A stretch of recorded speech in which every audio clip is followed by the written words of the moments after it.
It was a rainy evening in London.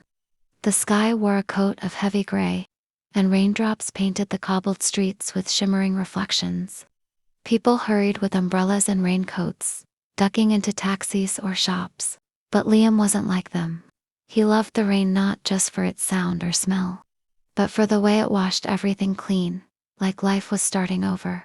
Amara, on the other hand, had no intention of walking in the rain. She was a literature student who lived life between pages, her mind always lost in some Jane Austen fantasy. But that evening, the bus she was waiting for never came. With no umbrella, she dashed into the nearest bookstore and collided right into someone. Books went flying. "I'm so sorry," she gasped, bending down. "It's all right," a soft voice replied, followed by a chuckle. Their eyes met as they reached for the same book, a tattered copy of Wuthering Heights. His eyes were warm hazel, hers a stormy brown. The chaos faded as they smiled awkwardly, soaking wet in a sea of hardcovers and poetry collections. That was how it all began. They started seeing each other by accident, at first on buses, in cafes near university, and once again at the same bookstore. Eventually, the accidents became intentional. Liam was an artist who painted emotions more than faces. Amara was his opposite, a writer who loved silence and analyzing emotions more than expressing them. Yet, when they were together, the world seemed to pause. Coffee dates turned into long walks in Hyde Park. He would sketch her reading, fascinated by her thoughtful expressions. She would write about him in her journal, calling him the boy with thunderstorms in his eyes and sunshine in his smile. One night, it rained heavily. They were in a tiny coffee shop, her feet on the seat, his fingers sketching her again. "Why do you always draw me?" she asked, looking up. "Because you're the only thing I see clearly," he said without thinking. She blushed, looking away. But her heart felt something stir, something soft, yet powerful. Autumn came like a quiet farewell. The leaves fell slowly, just like the words Liam had to say.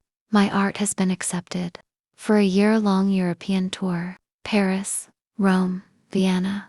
Amara froze. "That's amazing. But I'd have to leave next week." Silence stretched between them.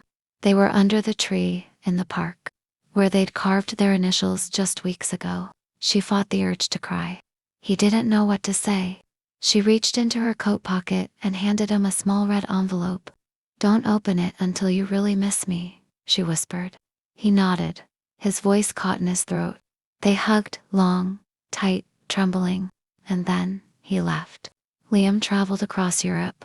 His paintings were praised, sold, and displayed in museums. But no matter how beautiful the cities were, how glamorous the exhibitions, something inside him felt empty. He sketched streets, faces, but none had the warmth of Amara's smile. He tried writing to her, but each time, the words felt wrong.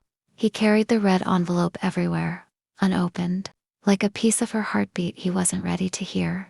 Then one night, alone in a small Paris hotel, he stood by the window watching the rain. The sound reminded him of her laughter. That's when he opened the envelope. It read, "If you're reading this, I hope you're happy. I hope you're making the world fall in love with your art. But I also hope you miss me enough to come home, because I miss you every day." Tears slipped down his cheek. He grabbed his bag, booked the earliest flight, and left without even packing his brushes. It was raining again. Liam stood outside the bookstore where they had first met, his heart pounding. Would she be there? He walked inside, his clothes damp, eyes scanning the room, and there she was. She was reading Wuthering Heights, like a sign from the universe itself. Her hair had grown longer. She looked up, sensing him before even seeing him. Their eyes locked. No words were needed. He walked to her, took her hand, and pressed his forehead to hers. "I missed you too much." Her eyes welled up. "I didn't think you'd come back. I couldn't stay away." Liam never left again. He opened a small art studio in London, and Amara published her first book, a romance inspired by rain and a boy who painted souls. They made a home filled with books, canvases, candlelight dinners, and rainy day kisses. On their walls were paintings of her reading and stories she'd written about him. Their love was quiet, consistent, and deep. Some days they didn't talk much.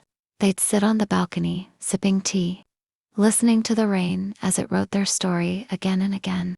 Because their love wasn't loud or showy, it was real.